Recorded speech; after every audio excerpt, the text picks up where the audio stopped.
Welcome to the BleedRedBlacks podcast. Best fans in the league right here, baby! With your hosts, Colin and Mike. Susie Q. Produced by Mark and Johnny Z. BleedRedBlacks starts now.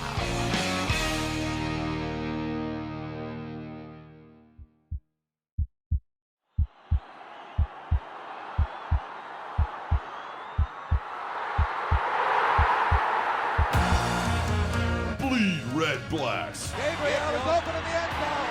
Touchdown!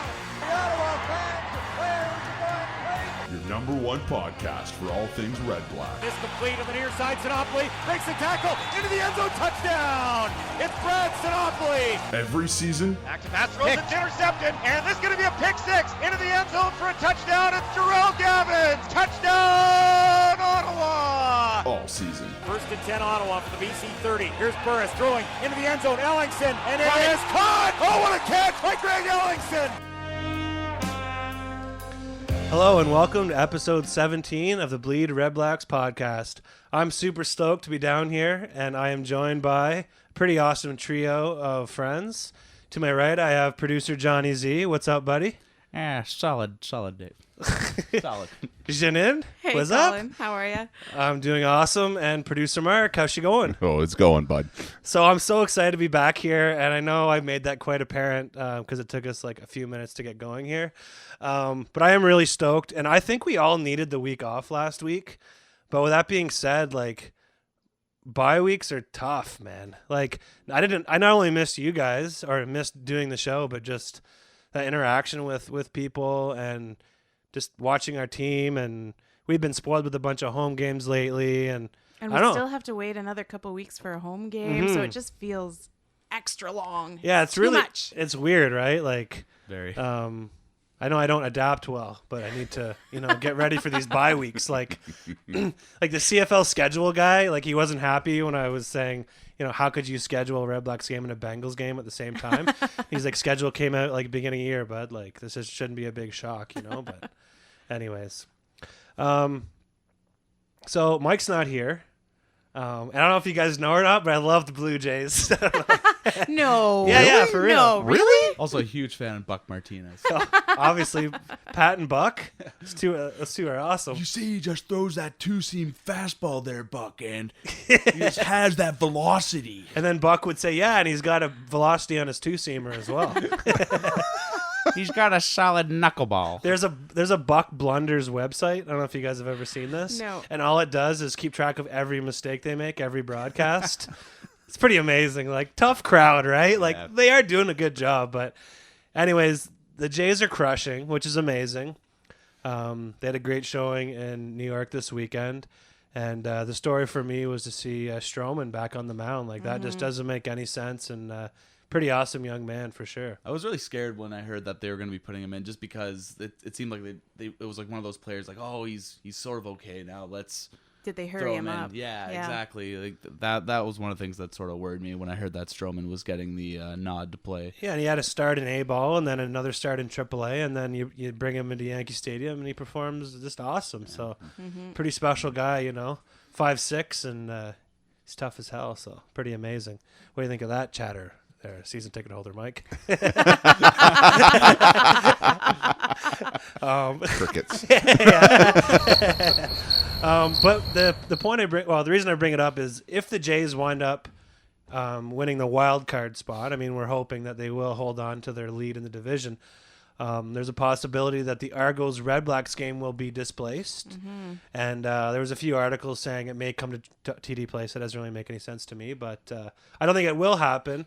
But it just kind of sums up the kind of sad state of affairs in Toronto right now, and just how fortunate we are to have not only an awesome franchise, but an awesome building to call home, So Yeah, absolutely. And why it's such a good news story that they're moving to BMO Field. Like, it's just a really bad relationship. Yeah, the whole and- Rogers Center Argos thing. Just don't tell TFC fans whatever you do. Yeah, they're still a little sensitive, are they? Yeah. They still have that banner up somewhere at the south end of the field there. It's kind of cute, actually, when you think about it. Anyways, kind of interesting, and I guess I was also surprised that Toronto was named the Grey Cup host for next year. Did they make the official announcement now? I had. Oh, maybe not. I read it in the newspaper. I don't know which. Yeah, I know they were talking about it as unofficial. I just haven't seen if they've made it official yet. But I think that's a hats off to the deal that was made to get them over to BMO, that they gave the Grey Cup to Toronto again. So Hamilton got shafted. I just assumed, that would be in that amazing new stadium at Timbit Stadium there. But anyways, I mean, we got lots of Grey Cups to come. And there's only one that we care about, and the parade will be amazing. So 2017. I mean, we're just gonna once we win the cup, like we're just gonna light this whole studio on fire. Like we're done, right? Look at Mark. Maybe I should talk to my insurer first. How do you light like a podcast provider's server on fire? Though? That's a real challenge because. You better talk to your insurer before this goes live tomorrow. Yeah, I'm going to have to make sure I have some specific declarations on my policy. Okay, so in the room right now, we got 2 Ravens and 1 GG. And I think Johnny would like to talk about something quickly. Well, as you know, the CIS season has kicked off for football for Carleton Ravens and the Ottawa GGs. And Ravens played their third game this Saturday, beating Windsor Lancers 62-16. Jesse Mills throwing 17 for 22 and 224 yards and 3 TD passes. Nice. And then their running back Jahavri Bennett ran 18 times for 186 yards and 2 touchdowns. And unfortunately for Jeanine, what's the Ravens' record, Johnny? 2-1. 2-1. What's the GG, Janine? 1-1, and a GG is the lead horse in a race. And I'm not going to keep giving you this lesson. Not leading the race in the standings so far. Ouch! Oh. I'm sorry. Did the Ravens have an OUA Player of the Week? Because the GGs did. No. And 2 words, boys. How many cups do you get Brad for an OUA Player of the Week? Sinopoly. I've always got that card. God, I've never missed season ticket holder Mike anymore in my whole life. I don't know what's going on around here. Anyways, thanks for your CIS update, Johnny. Yeah. Any further points you'd like to make there? Any that might not hurt Jeanine? Oh, no. Honestly, it was a close game for the GGs. A giant scoring affair, 57-42. If you've ever seen such a high-scoring game, like, don't even see that in the CFL. Maybe like a few years back with the Saskatchewan Roughriders and the Alouettes. It was a close one, but came up short. Derek Wendell threw 24 for 46 with 3 TDs and 1 INT, and their best rusher was Bryce Vieira. Yes, Bryce Vieira. 10 attempts. You're telling yards. Jeanine about this? She just rhymed that off. She's like the top. I've Oracle. adopted a GG, and it happens to be Bryce Vieira that I was matched up with. Meanwhile, Johnny's reading 8-point font off his Microsoft Word. Just talk to the lady next to you, dude. What the hell? Get out the bifocals, bud. In all seriousness, though, you guys, if you haven't bought your Panda tickets yet, October 3rd, it's going to be a great time. I'm going to be there on the south side as the Ottawa U side this year, so hope to see you guys there. Look for me on the berm. Hey, I'm neutral. I'm just going to enjoy it like just a casual Ottawanian. There you go. Yeah. To be fair, I'm a fan of both, but just when you're on a side of all Ravens fans, you don't really have a choice at that point. Oh, well, you're being awfully presumptuous, my friend. Yeah, there's no neutral ground. No neutral ground. Okay.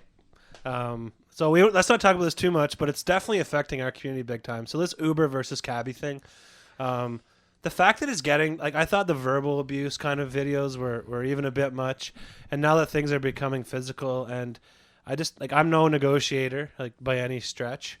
I did talk to Sammy G once. And you ended up buying a contract? Or? I don't know. I feel like he must be representing the cabbies right now or something. But anyways, I just hope this gets settled sooner than later, and it should be a priority for our local government for sure to sort this out. So. I think I heard this morning that the city announced that it was going to review the bylaws for taxi cabs and how we regulate cabs in the city.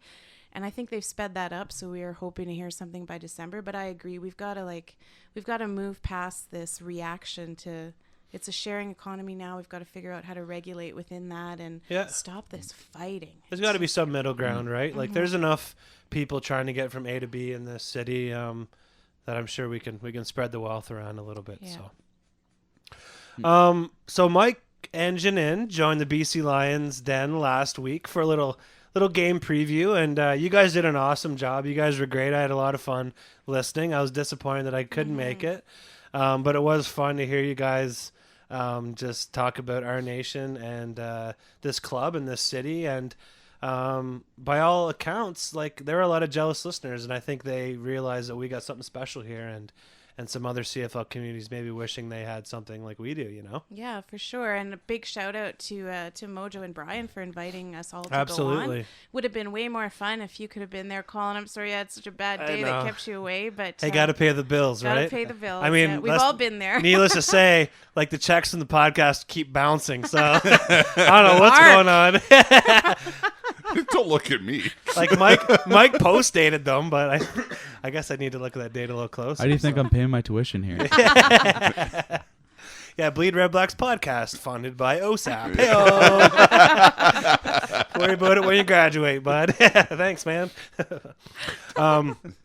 So I got to be careful with this because we'll talk about this all day, and Janine will drop Janine will drop the mitts. Daily fantasy, fantasy football, Survivor Madness, NFL. Woo! Wow. There's a cheese head down just here consumed by analytics, gambling, and sports. And I mean, that's amazing, right? Like that sums me like right up. spending your Sunday sitting in front of the TV with a laptop on your legs. Yeah. I'm like, I spent more time on Excel the last 2 weeks than I have like in my last 10 years of my career. I swear to God. But I got an algorithm that's going to take me to the top. So I just pretty much just nerded out hard, right? Damn it. With that being said, for $10, I'll send you my spreadsheet. Come on. And you're so excited that your legs are like fidgeting. I'm just so stoked to be back here. We're in the same league. Like, I trust you sending me your strategy. No, it's just for daily fantasy. Oh, for daily fantasy. Yeah, so where I really turn the D-Gen knob up to 11, you know? And then the next day I do it again. And I'm so excited. I'm bouncing about it, as Janine said. So I don't know. I sent a tweet out, kind of like Bengals versus Red Blacks game day outfit problems. Both my teams are playing at the exact same time. I tried to come up with a game day outfit that kind of split the difference. I had some people saying the Red Blacks colors did dominate, whereas the head of the Bengals fan club thought that I represented both teams equally. So I got a little bit of opinion, and it was kind of fun for me seeing Bengals fans and Red Blacks fans talking in the same kind of forum, you know. It was kind of interesting. So did you tweet that out? Yeah, you probably blocked me though, so you didn't see it. I'll have to take you off mute. Yeah, oh, look at you. She's getting all red. It's okay. Whatever. Sometimes I say offensive things, but No, you do. no, I never do. I'm Mr. Tact. You're a gentleman. I the am last Boy Scout. Yeah, some people think I'm slow. Tactical pauses, okay? So this weekend, BleedRedBlacks are invading Regina. So Janine and I are have been lucky enough to, lucky to get the opportunity to join the team on their road trip to Saskatchewan. It'll be my first trip to Regina. The only thing I know about Regina is that song that's been all over YouTube. You know, the Regina. Experience Regina. Experience Regina. Dun, dun, dun. No, With no, the you- synthesizer. Thing is, you guys are killing it right now compared to that. Like tone deaf. First of all, started off monotone. Anyways, It just blows me away that was produced in 2008. I know. it blows me away that Like Casio keyboards came out in what, 85? it blows me away that they've made more off that song than we'll ever make off this podcast. Couldn't be worse than the folk Toronto song. There's for one tourism. called. There's another one of Vancouver, the city I love. It's very similar, but it's one woman just going around town with various like Canadian tuxedos on. Pretty amazing. So I like my tuxedos. If I find that, I'll put it up. But just excited to do that. Janine, you and I had a lot of fun at Grey Cup last year. Yep. So I look forward to getting some football in there with you and meeting some of your buds there. and hopefully meeting as many crazy Saskatchewan Roughriders fans as possible. Oh, we'll be surrounded by them, so Yeah. so you'll definitely have no trouble there. Make sure to consume a lot of the Saskatchewan champagne, old style Pilsner. Ugh. You can never miss out on vitamin that. P. Yeah, vitamin P. Old Pillies. I've already requested a 2-4 to be dropped in my room. Room temperature, just leave it on the floor. Yeah. That's as not cold as it should be. And I actually owe Janine, I lost a bet to you a few weeks ago. And I said that I would shotgun a Bud Light Lime. Yes. And that's I never right. fulfilled that bet. So you basically have one up on me. So when we're out and about, and if there's anything, any kind of shaming at the Bud Light Lime level, let's just be honest. A Pilsner's on that I'm not level. crawling around on all fours. Yeah, you want to... We might have to get I don't a want the little, Game of Thrones shame bell out or anything like we that. might have to get a little Drink. video camera of a Pilsner being shotgunned or something. It's got got to be a tall can too. Yeah. Oh, that'll be messy. No, sure. You know what? It's just like kind of a fun trip, and if I got to vomit on myself, I'll do it. So Just don't do I'm it on glad the you're plane. taking one for the team. When in Rome. not in the yeah, one in Regina. That's right. Yeah. You're not supposed to do ridiculous things on aircraft? Come on. Anyways, I look forward to it. It's gonna be a lot of fun. We leave with the team Friday afternoon, and yeah, I'm just really stoked to hear about it. And my dad's coming with us as well. Yep. And it's the first trip him and I have ever kind of done together without the fam, so That's it's pretty gonna be exciting. And he's going to join us in the studio next week to talk about it. So you want to know where I get it from? Yeah. Put on your seatbelt, okay? Like this could get we'll just call it the ADD podcast, I think, because as far as linear conversations, yeah, you're dreaming. So season ticket holder Mike is roughing it this weekend at Deerhurst Resort working. It's tough. It really Tough is. to I work at a know. resort in Deerhurst. Yeah, but poor guy, we miss him, and I was tempted to cancel the show again tonight, but You can send your messages of condolences to BleedRedBlacks@gmail.com. Or leave us a note on Twitter. yeah. We'll make sure Mike and his family get it. So hopefully he's not working too hard there, and look forward to having him back in studio next week. So a few last things, and we'll get on and start talking some football. Folk Fest to TD Place. I won't be here this weekend, but do you guys got any information about Folk Fest? I know that there's going to be 2 stages. A lot of friends I know who bought the passes are kind of ticked, but we haven't really seen the actual setup yet, so we don't know. But the fact It's a family-friendly show, Johnny. You want to watch the verbiage there? that's true. That's true. Yeah. Beep. Peeved, maybe? Oh yeah. How about ticked? Sorry about that. How silly of me. I'm so sorry. If you sit on the grass of the Great Lawn, you might come home with ticks. So I'm like, It's possible. Yeah, as far as I know, I didn't end up buying the pass, but having said that, there's a lot of great acts to see, especially of Monsters and Men, whether you love them or hate them. Yeah, they're awesome. Saw them at Osheaga, and to be fair, I only really knew their songs from the radio. But seeing them play live, it was a really impressive to see what they could do. And also with, I believe, Wilco's closing. Yeah, the Wilco's festival. closing it on Sunday, which will be an awesome show. And Lucius as well, Yeah. another band. I believe they're opening for them. I hope so anyways, because if there's a day I'm going, it's that one. Just on a budget right now. Not cleaning pots and dishes anymore, which is nice for a change. But, yeah. it should be a solid week. I mean, Van Morrison. Yeah, if you want to get berated by a baby boomer, Van Morrison's the obvious choice to go for somebody who's going to be overly condescending. On now. If I were here, I would be going to see Van Morrison. I'm not saying I'm not going to go see him. I'm just saying he has a reputation for being a little bit highbrow. Yeah, or you feel like Chong and go see UB40, right? And just Yeah. party the night away. Red Wednesday wine. This is a karaoke podcast. today. Apparently. Ooh, that's a good idea. Sorry. Just set up the mic in the karaoke I bar. hope you guys like Journey. I'm sorry, listeners. I've created a monster. I did until Glee totally bent it over. But anyways. Stop. No. You actually can stop now. Yeah. Actually, no, please do stop. Please. Any way you want it. Johnny missed the memo. So thank you, Mr. Lemon. Our D block already leads the CFL in sacks, but amazing having him come in here with the recent injury to Mr. Whiteside. And I'm just really stoked that our club is attracting people like him who make it clear that they come here because they want to stay here and kind of grow with this team, and it's amazing. So great surprise at this point in the year to pick up a guy of that kind of skill level. So and great for our GM for going after guys of his caliber, especially after we lost Aston Whiteside. It was really nice to see him be aggressive in there because there were a few teams that were trying to get Sean Lemon to sign. So and when you hear that, I mean, as an Ottawa sports fan, many teams are in on the bidding. Normally we're used to that terminology in hockey, and normally the guy goes somewhere else. Yeah. So just the fact that we can get a guy in kind of in the peak of his career and get him to come here, like I don't know what kind of monetary compensation was here, but obviously he felt it was the best fit for him, so I'm really stoked to have him. So, okay, so Janine's in studio, obviously. So her around the CFL, we're going to do it straight up in your face. And Santino does have a rant for us.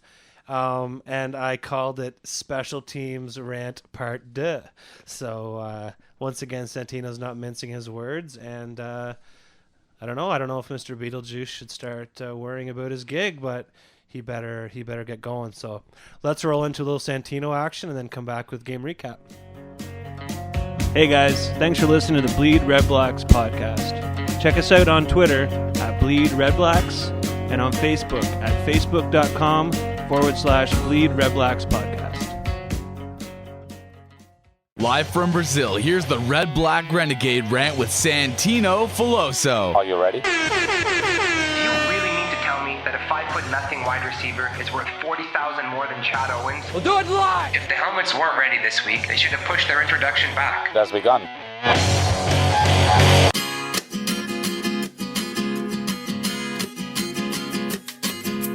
Another game, another damning special teams performance. Last season, it was Mike Gibson's play calling that left our nation scratching its head. This season, it's Dan Janowski's special teams units. Let's be frank, the only thing special about Ottawa's special teams is how consistently terrible they are week after week. In Sunday's game, the Red Blacks were completely in control, dominating time of possession and continually forcing BC to go 2 and out. The Lions had no life whatsoever and were barely hanging around in the game when returner Chris Rainey suddenly rejuvenated the Lions and sparked their first 14 points with the 45-yard punt return to Ottawa's 13-yard line and a 98-yard kick return to Ottawa's 1-yard line. If the damage was just limited to those returns, I wouldn't be quite so angry because frankly, breakdowns happen over the course of a game. The problem is though that the Red Blacks were awful at covering kicks all night long. Our cover teams gave up 267 return yards on 8 kickoffs, conceding on average 33 yards per kick, and 74 yards on 3 punts, conceding on average 23 yards per punt. Those numbers are simply unacceptable. Compounding the issue is that once again, we had no return game of our own to speak of. The explosive Chris Williams, signed in large part due to his game-breaking return ability, produced 36 yards on 5 returns, averaging only 7.2 yards per return, which is actually an improvement on his season average, which is a measly 5.5 yards. It seems like every week, head coach Rick Campbell rotates different linebackers and defensive linemen to the game day roster to play special teams, but we still haven't found a combination that works. At what point is it not a player issue and simply poor scheming?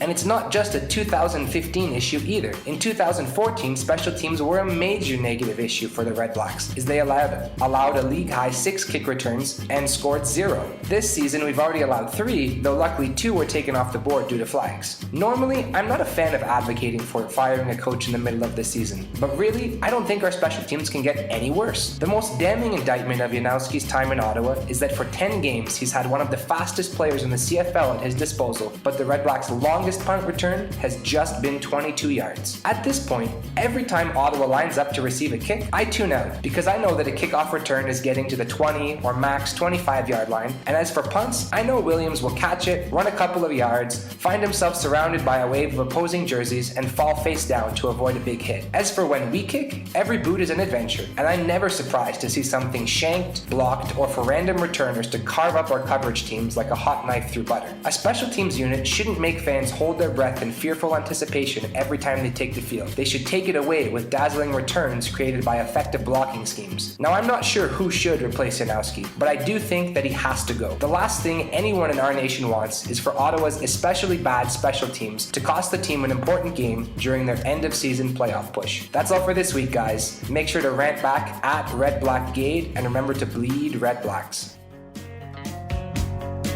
Hey guys, thanks for listening to the Bleed Red Blacks podcast. Check us out at bleedredblacks.ca for blogs, photos, and podcast archives. Game recap on the Bleed Red Blacks podcast. So we snapped the streak, 25 years in the making. Yeah, I mean, can you believe it? The last time the Red Blacks won in BC, and no, I won't do any Bill and Ted's Excellent Adventure jokes or Back to the Future jokes. Last time they won in BC, Dances with Wolves was the #1 movie. Tatanka. There you go. Evander Holyfield had just knocked out James Buster Douglas for the heavyweight title. I didn't even exist. And, yeah. And Ouch. Dennis Eckersley was on the cover of Sports Illustrated. Oh, and lastly, Johnny didn't exist. Oh my God. I feel old. Thanks a lot. Thanks. Thanks for that. No worries. But Johnny, you trimmed up your beard. You look pretty good. I gotta be honest with you. Stop it. Oh, don't blush. Yeah. Mark, is it hot in here or what? So we won 31-18, and the score doesn't really say it all. We pretty much dominated this game. And I mean, I've said this many times. If this team wants to be taken seriously moving forward, we have to learn how to win on the road. Yep. Mm-hmm. And this was our first victory out of the Eastern time zone, and one of our few rare road victories. So hopefully this kind of was a huge win for these guys. Absolutely. One of the biggest, really. Yeah. Sets the tone for what the team expects of itself.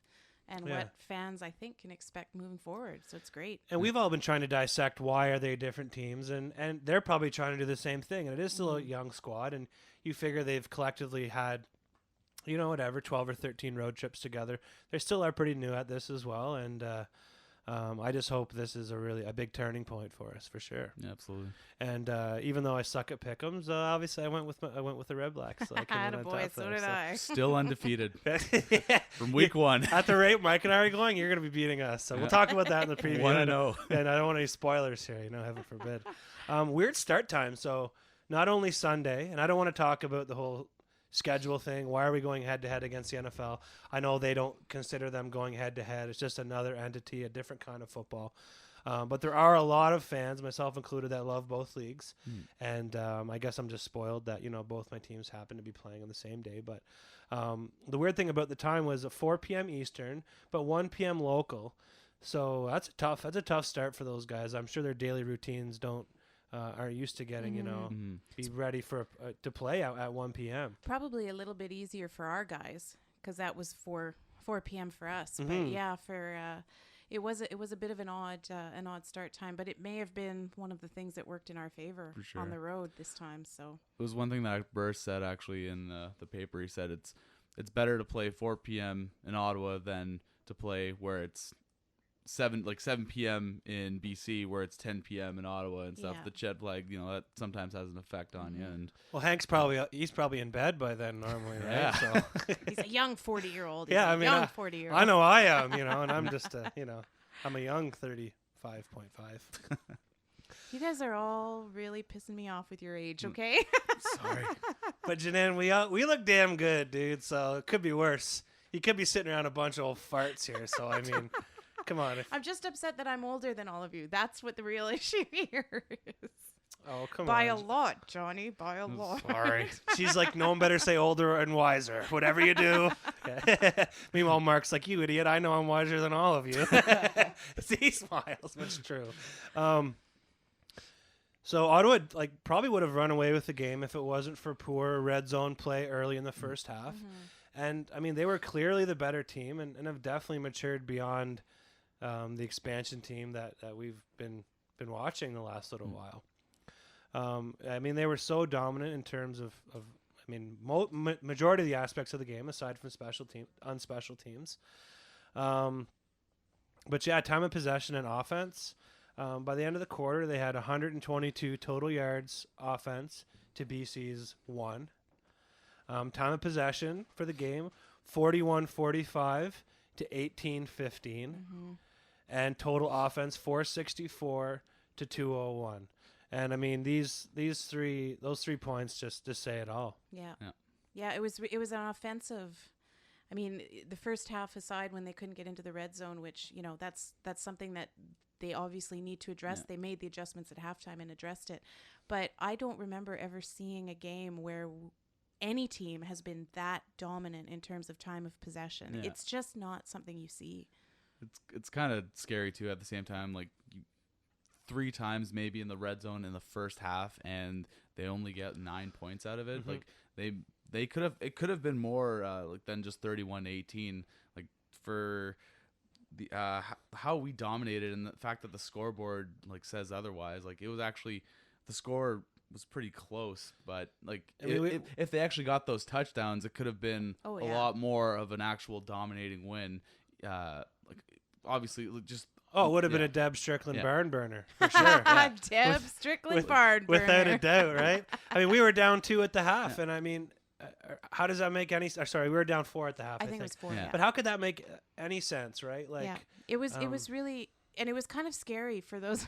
I was actually watching with my neighbor in a bar, and it was just like, it was scary. I was yelling at the team at the TV with a bunch of strangers. How could this be happening to us? But what I really love is the adjustments. Like it's okay if you make those adjustments at halftime and you come back out and address the issue. And we didn't do that last year, but we're doing that this year. So they can't do that. They can't start every game with this slow of a half in terms of red zone production, but at least they addressed it. And I'm thrilled that they made those adjustments at halftime. And I mean, the adjustments just goes, obviously our coaching staff this year on that side of the ball is light years ahead of where we were. And I won't say who he was, but a guy was out for Lordell's birthday last week. Happy belated birthday, superfan Lordell, by the way. And one of the Red Blacks DBs came out, and he was saying that Coach Moss's playbook, it basically looks like, Game of Thrones novel. He said they haven't even got a third of the way through the thing yet. Really? And he said this guy, he's blown away. He's an American kid who's up here, young guy. He plays on their side of the ball, but even just as a defender, he's blown away by that offensive coach. So kind of neat hearing that perspective, from a DB, talking of his offensive coordinator. It was pretty interesting. So. And I mean, Moss learned from Milanovic, who's known to be one of the great offensive minds of the CFL. Not just present time either. He's one of the greatest offensive minds the league has seen. And Moss was learning under him, and now he's ours. It's just fantastic. I love having him as our OC. That's amazing, right? It's like, throw the pads on him, see if he's still got it. See if he can still throw a ball.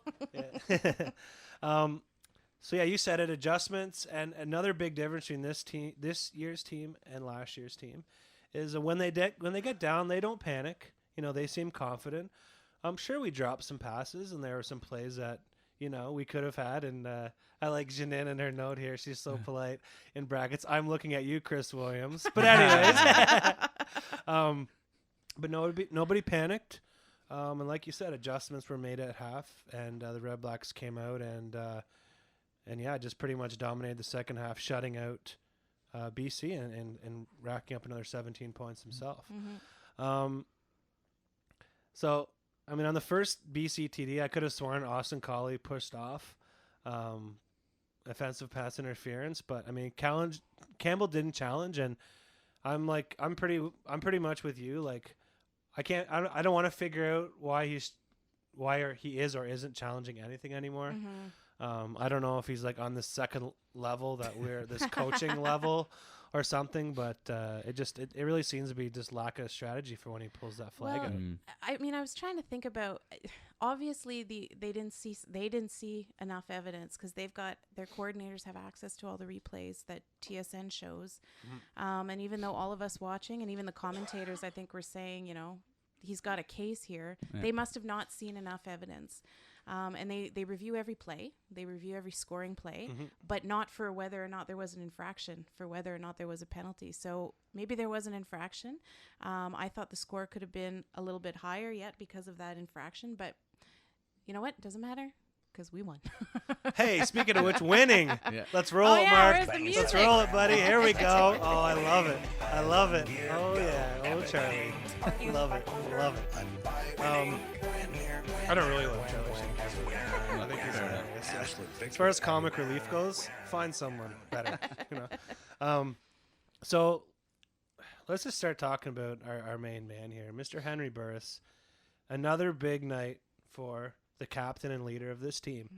26 for 37, 317 yards. Sure, he didn't rack up the old TDs, but no interceptions, and he can still move.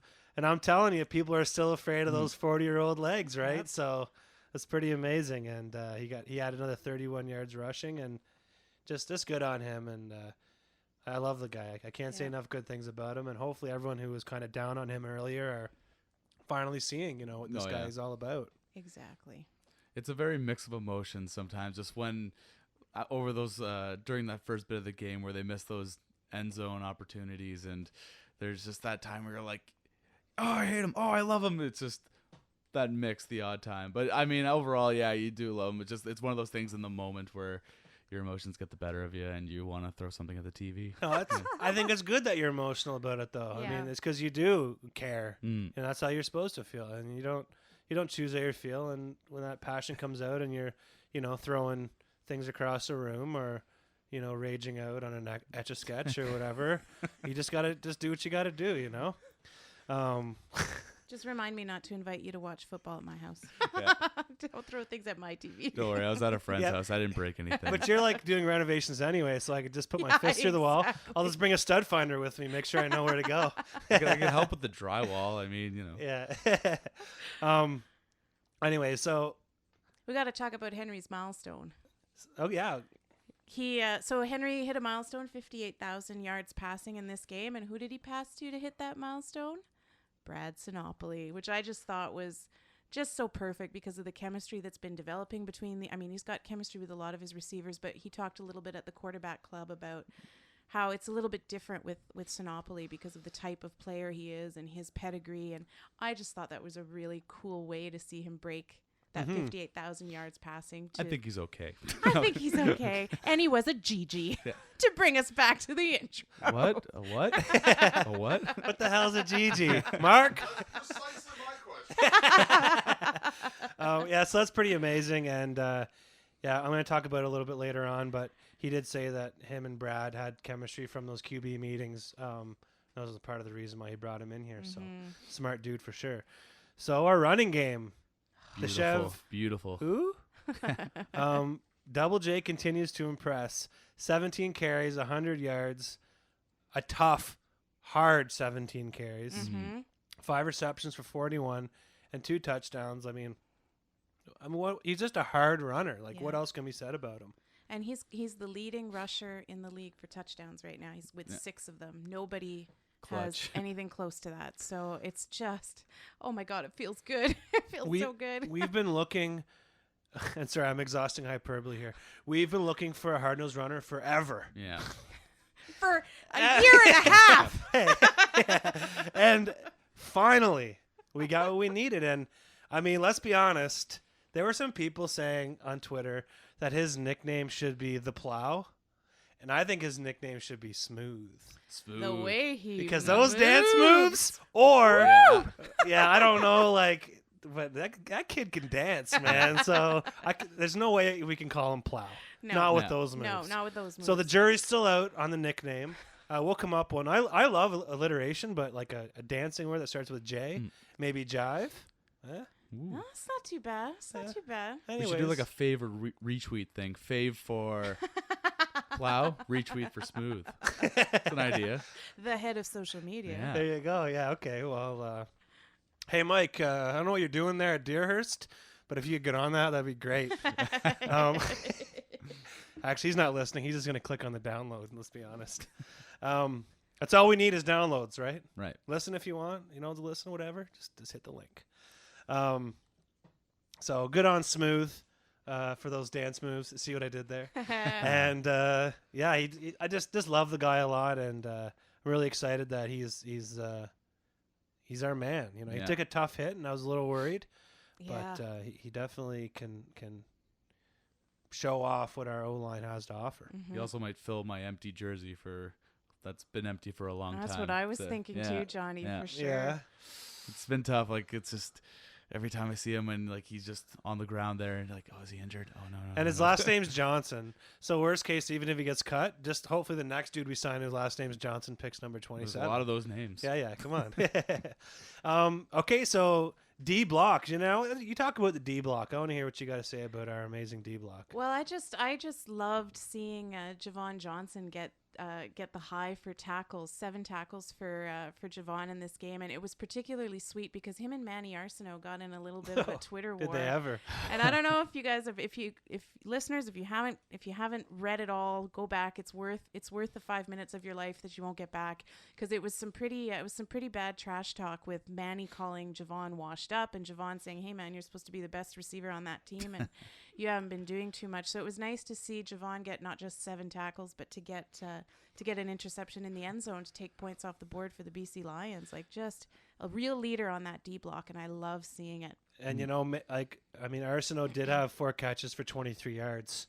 So really, MVP right there. MVP status. Yeah. At very least, right? Yeah.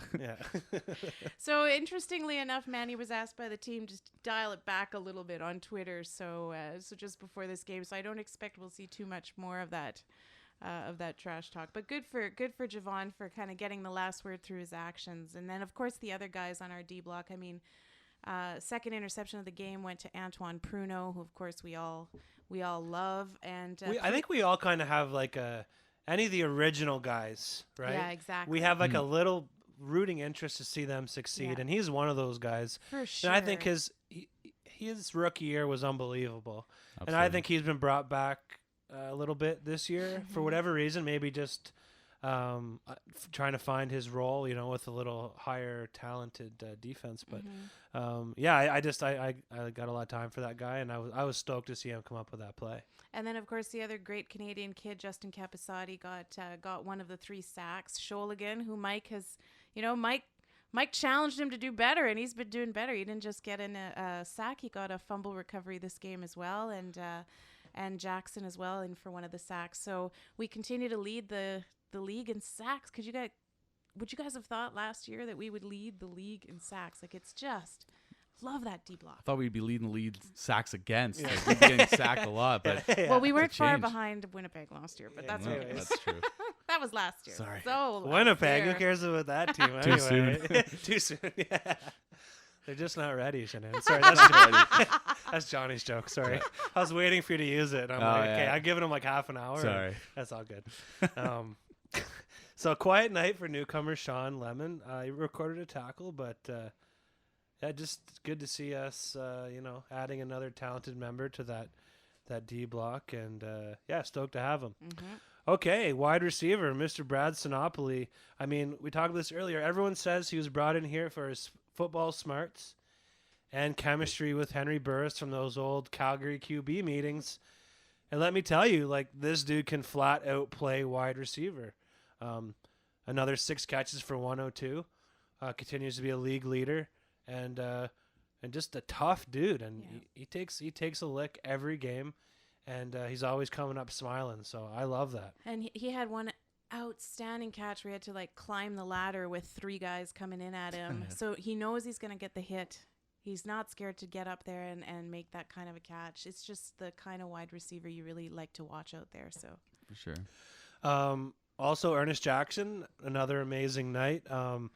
This guy's really proving to be the leader out of the wide receiver core. 5 catches for 96 yards, and good on him. Okay, so I guess the only really negative thing. So Chris Milo went 5 for 5, which doesn't always. Usually that's because your team failed to put 7s up. But good on him on taking advantage of all his situations, and our special teams continues to be the one glaring weak spot on this team. Yeah, it's tough to watch Is it you, Colin, who said early on in the season that when the punters came out, you kind of looked away? When I look away when the opposing team's punter comes out, because it's so hard to watch Chris Williams, who has been such a great returner in the league, just not get the blocks he needs. He can't get any room. No lanes, and it breaks my heart every single time. So, I do miss Mike's Beetlejuice impression, but we'll take it easy on Janowski this week. But next week. So classic me to Janine conversation a couple weeks ago. I sent her a text the day we signed a new punter, and I said Ronnie Pfeffer. right? But I said, is it Ronnie Pfeffer? But I said as in Paul from Wonder Years, but I meant like Paul Pfeiffer. I didn't mean I thought you meant Paul. I didn't mean P as in Paul. I meant P as in Pfeiffer. So obviously I didn't play that game right because she said, "Yeah, it's like P, like Paul P from." like Paul. But I thought she meant P like Pfeiffer from Wonder Years. I mean, we all know Paul Pfeiffer. Are you kidding me? I just assumed that you didn't read my texts when I sent them, and that's why No. you kept calling. So in the next podcast, I'm like, Ronnie Pfeffer, yeah, Pfeffer. And then I'm like, yeah, what's up, Whitney? Hey, Kevin. Anyways, apparently Whitney still looks really good. Just saying. Wonder Years. I don't know what to say to that. What's that? Oh, Winnie. What? Is that her name? I called her Whitney. I'm such a poser. I should have just shut her down after my Paul Pfeiffer conversation. You're a Wonder Years poser. I guess I've been accused of worse. But Wayne, the brother, amazing. I never had an older brother, and I always wish he was my older brother. It was awesome. That and the older brother from Home Alone. Kevin's older brother, the guy with the spider in his bedroom. Amazing. Anyways. Where's Mike when you need him? Ronnie. All I had to say it's Ronnie Pfeffer. Damn it. Anyways, at least moving forward, I'll know P as in Paul as opposed to P as in Pfeiffer. Right? Okay, so this game recaps off the rails. Where is season ticket holder Mike to slap my wrist? So we won, and it was awesome. And I love winning. And road win was amazing.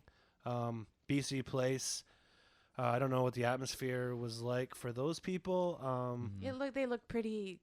It was pretty quiet in there. They looked pretty. The fans looked pretty fed up when you do a fan shot. But Janine, you and I have both been there recently, and it's an amazing stadium, a beautiful part of town.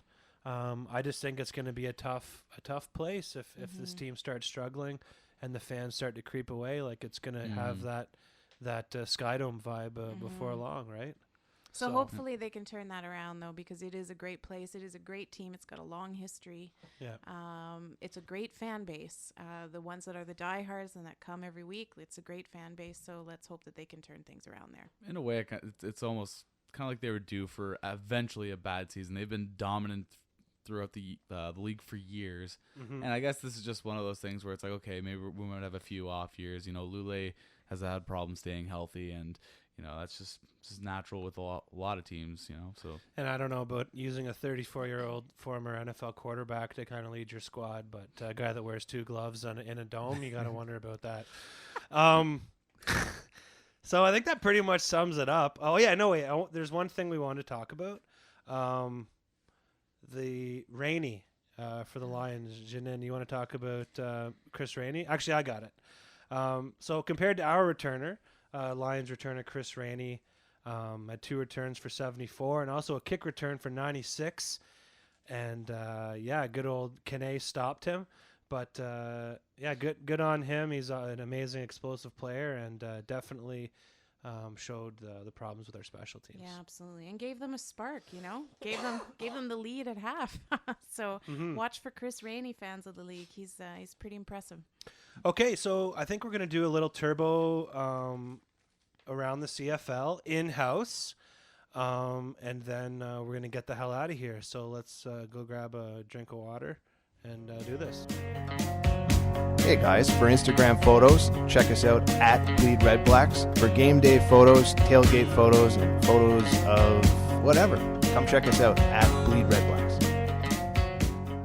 Dude, isn't she a Bombers fan? Let me laugh even harder. But for the love of God, please start hook sliding. Dude, whatever. She's an Ottawa fan too. Did Buck Pierce's constant injuries not teach you guys anything? Playoffs? I just hope we can win a game. Enough ranting, on to the games. Really? Righteous. Welcome to Around the CFL with Jin on the Bleed Red Blacks podcast. So let's do Around the CFL in studio back the way we did it in the day. Yeah, I love it. This is really cool. Like, I love it. Back before we talked about the Wonder Years and stuff. Before we dated ourselves, some of us. Yeah, there you go. Poor Johnny's like, wonder what? Yeah. I'll just smile and just nod. All right, let's get to the game. So the first game of week 12. Yeah, week 12 was Hamilton and Toronto. So it was rematch week for the Labor Day games for most of the teams. Trevor Harris was, what am I allowed to say? Ticked off or peeved off. Family programming, that's right. Yeah. Trevor Harris was pretty peeved after the loss on Labor Day to the Ticats, and you could definitely taste that the Argos wanted some redemption. This was a better game, much better game than the Labor Day game, although there was a lot of complaining about the officiating more than there normally is. I didn't know that's possible. Yeah. It's been a tough year to be a CFL referee. Everyone's a ref. Let's be honest, right? Some about this time of year, too. Like, I think just like players are getting banged up this time of year. It just seems to me like there's even more bad calls around this point in the season. And anyway, there were a few bad calls in this game, but all in all, it was a pretty good game, especially if you are a CIS fan, because there were some big important plays made by some former CIS players, one of whom, Brendan Gillender, was an Ottawa GG. Johnny's looking to the sky. So Gillender got himself a really important first down that set up Anthony Coombs, a former U of Manitoba Bison, for a touchdown. And it's just really nice to see that kind of success for these CIS guys in this league. But everybody is talking about head coach Kent Austin, who along the sidelines kind of plowed his shoulder into Dave Stala. Dave Stala was in relieving Swayze Waters. I don't know what the injury is, but Swayze Waters came out of the game. And did a pretty good job, actually. Did a pretty decent job, for sure. No, they might be a little sad that they let Peffer go, but Stala stood in there. Peffer, like Paul.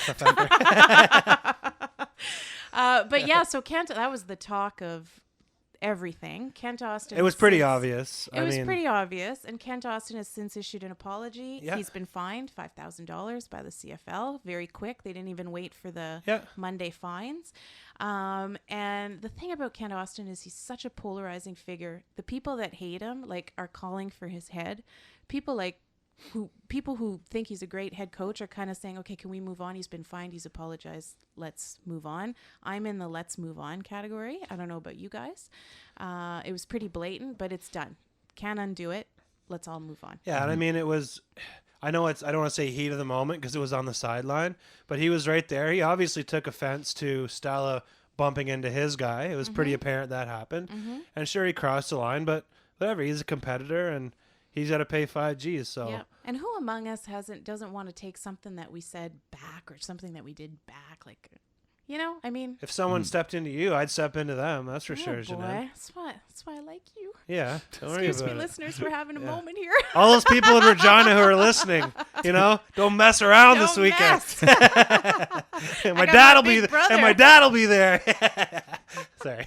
I like it. No fines for calling, that's though. Right. No fines for calling. 5 Gs? Whew. I'd be walking back from Regina.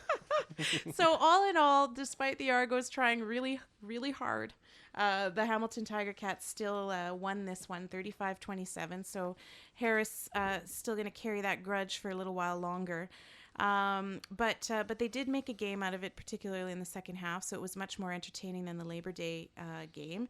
Caleros was a little quieter than normal, 22 of 31. Great stats, 22 of 31. 2 touchdowns, 1 interception, but only 254 yards. And this is a guy that we've seen almost every week get over 300. So this was a quiet game for him.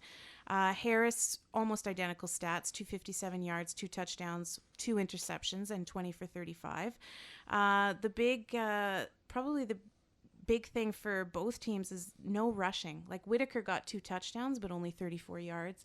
And Ray Hawley actually probably had a season high of 51 yards, but there wasn't a lot of rushing in this game. Still, it was a pretty good match, and Hamilton takes the season series. Helped my fantasy team largely. Thank you, Mr. Gurley. Yeah, I got some help from Tasker, who had just under 100 yards. Did you know his dad used to play in that? Sorry. No. Is his dad Steve? They don't say it anymore. Did you notice? I know. So they must have finally got that Rod fax. Black probably reads his Twitter feed every now and then. Yeah, well, I doubt it. If he does, he cries himself to sleep every night. Poor guy. Yeah, life's rough. So let's move on to the Prairies, where Investors Group Field was sold out as the Saskatchewan Roughriders rolled into Winnipeg for the Banjo Bowl, which is always a big game. A lot of fun to be had with some banjo picking pre-game and making fun of people from Saskatchewan. It's like a pastime in Winnipeg. Good to get revenge from last weekend, too. Yes. Yes. And so, of course, the big story in Winnipeg was Matt Nichols was traded to the Winnipeg Blue Bombers, and he was there for the Labor Day Classic, but he did not start that game. He started this game, which was the big news in Winnipeg. The other big news in Winnipeg was Nick Dembski, who is a former University of Manitoba Bison, was coming home to play first time in front of his friends and family from back home. So it's probably a pretty exciting game for him. This was really a grunge match between the two worst teams in the league, and it was just so obvious that they were the two worst teams in the league. Yeah. 5 turnovers in the first half. Winnipeg turned the ball over 5 times, and all Saskatchewan managed to put on the board was 1 touchdown. And they didn't even get the 1-point convert. So off of 5 turnovers, they got 6 points, and that's it. I don't even know where to go with that. You're like looking at Johnny and I. We're like, what the hell you want us to say? Toilet bowl. The toilet bowl. It was Yeah. just such a bad first half. Yeah. The second half, Winnipeg turned on the Jets, though, and they came out and had a much, much, much better half. And they ended up winning, which for Winnipeg fans who've been waiting a really long time to see their team perform was great. They've been booing a lot in Investors Group Field, so it was nice to see the fans get a win, and the whole team, helmets off, raise their helmets to the fans. Thank you to the fans for sticking with them. So that was kind of nice to see if you're a Winnipeg fan as well. And they're not out of it yet, too. They're You not never out of know. it. And They're not. The West is such. We'll talk a little bit about the standings, Yeah. but the West is anybody's guess right now. Mm-hmm. I think the big thing, and we'll probably talk about it a little bit in the game preview as well, is Brett Smith. So let's just talk a little bit about his stats. Brett Smith went 13 of 28, 114 yards, 1 touchdown, and 2 interceptions. So clearly they're not great stats, but Brett Smith is, of course, a rookie. He's getting game time experience. He's learning out there. It looks like Kevin Glenn has been cleared to come back. And so the big question is now, who do you go with, Glenn or Smith? Glenn obviously has better performing stats, but Glenn is not the quarterback of the future. Smith is. I know I mentioned this, I assume in the game recap last time we played the Green Riders, but something about Brett Smith, like I really like that guy. Mm-hmm. And he's got this like passion that you don't see a lot. Yep. And usually one thing that happens with guys that play like that is they get hurt.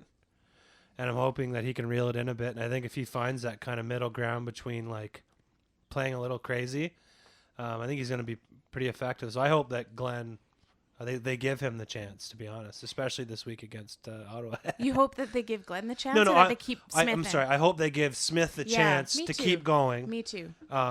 Especially this weekend against Ottawa.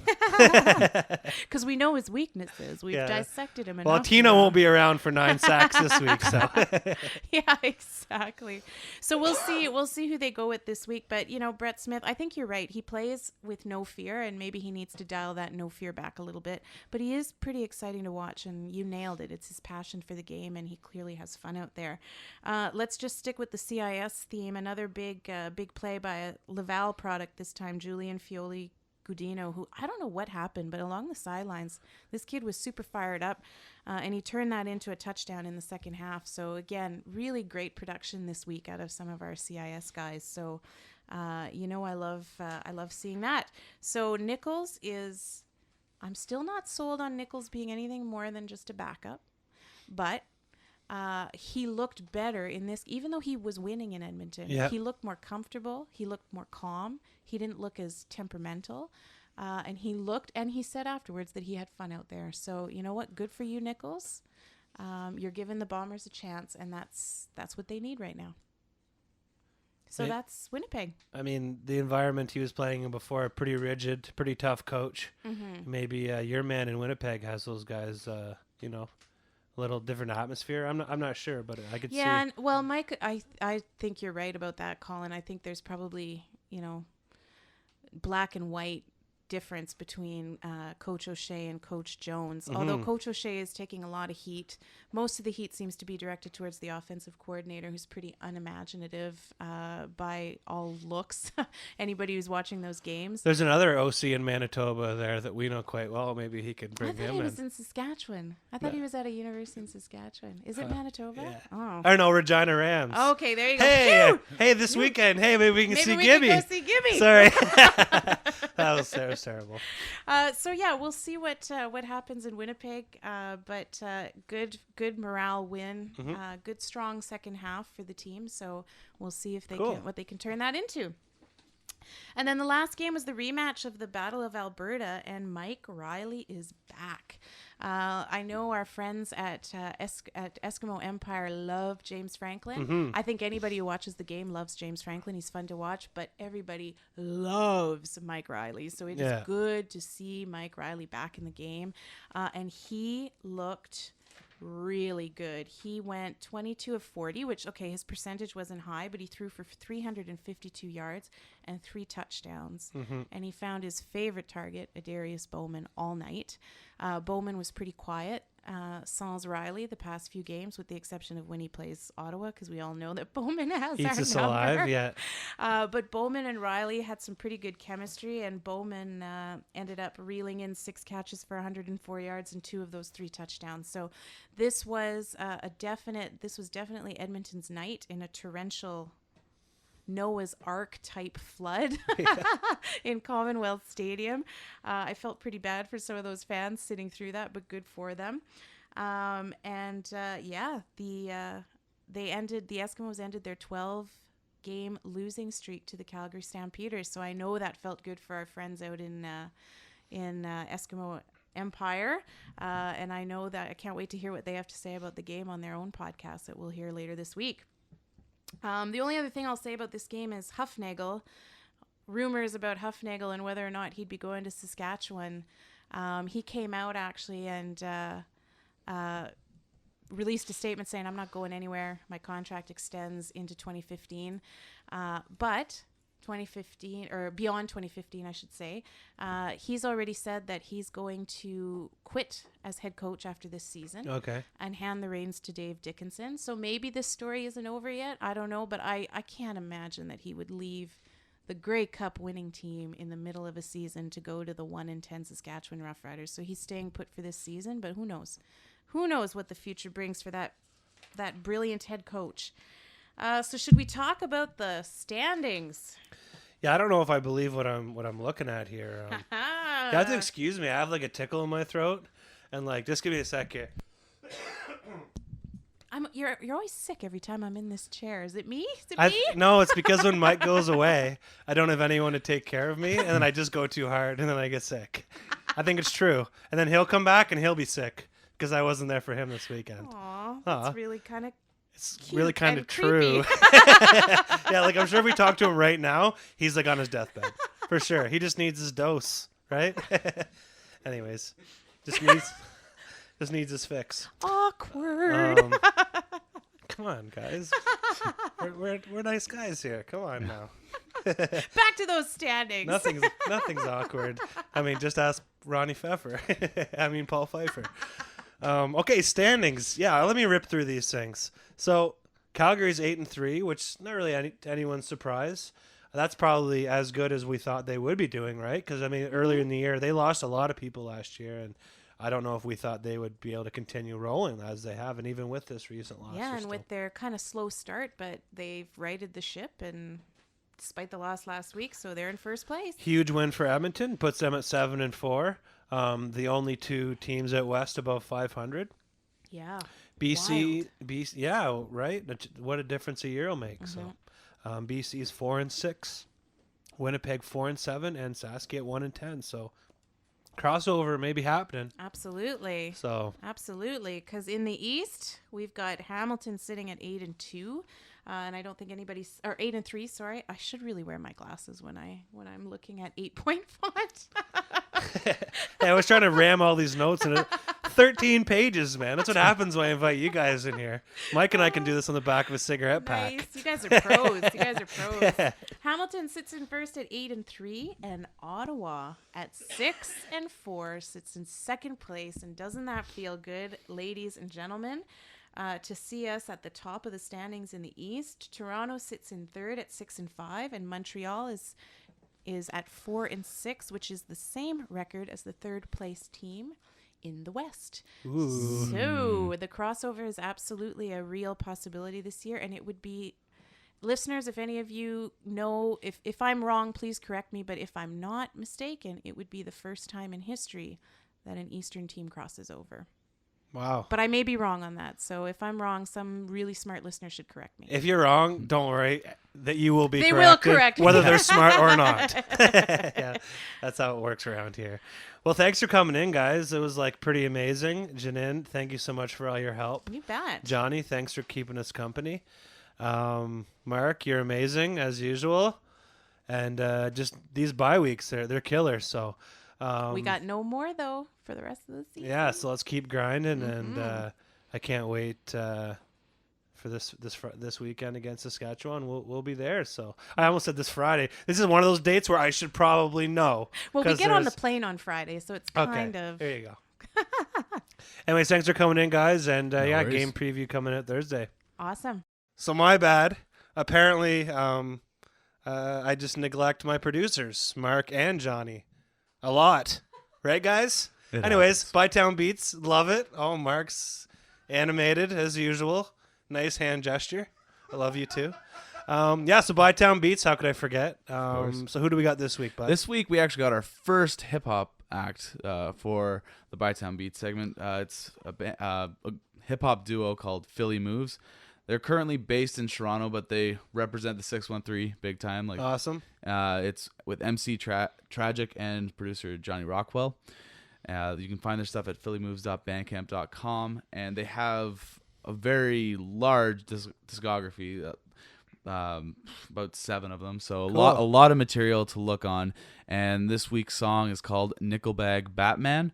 It was off their, I believe it's their 5th album, Creators of the Lost Art, and it's a pretty solid tune. Awesome, man. Well, thanks again, and double outro. Can't wait to go to Regina this weekend. Woo! Here at Bleed Red Blacks, we love our football, but we also love the music our great city has to offer. It's the Bytown Beats local music spotlight segment on the Bleed Red Blacks podcast. Today's featured artist, Philly Moves.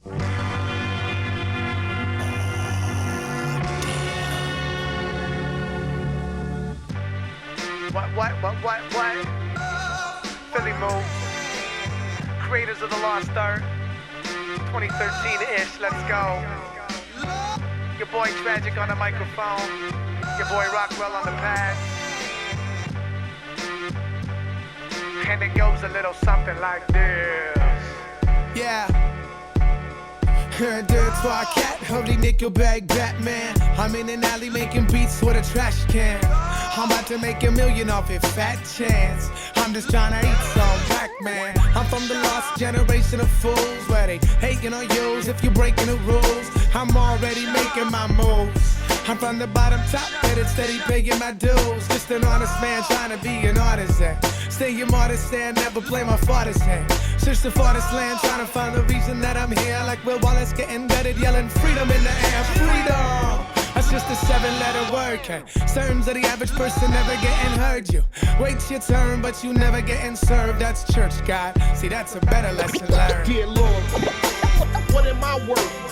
Lord, understand, I'm just an average man. Y'all know the program. Get with the program. Above average plans to get out of this land. Dear Lord, what am I worth? Lord, understand, I'm just an average man. Open up your eyes and realize the time fly by. I took it as a lesson, I was still learning. Sank set week, 7 days of the week. Shit flows downhill, heavy rain on the streets. Get down and genuflect, I said I pray on my knees. Lord, please understand that I say what I mean. Ain't nowhere to turn to, ain't nowhere to run at. Stand stand up to applaud and stand up, fuck a gun clap. Mumble like a dunce cat, humble with a hunchback. Underestimate me, but I rumble, keep a punch strap. 1, 2, 3, 4, 5, 6, 7, 8, never late. I count my blessings when I'm getting paid. Trying to separate me from my hard-earned, or investigate me when I'm trying to live on hard nerves. Remember, I'm from that lost generation. Cop heavy bacon, top heavy legislation. Greedy heads is hating, frequent hesitation. Trying to speak and eat some, trying to feed a desperate nation. Dear Lord, what am I worth? Lord, understand, I'm just an average man. Get with the program. Couple of average plans to get out of this land. Dear Lord, what am I worth? Lord, understand, I'm just an average man. Open up your eyes and realize the time come by. I took it as a lesson, I was still learning.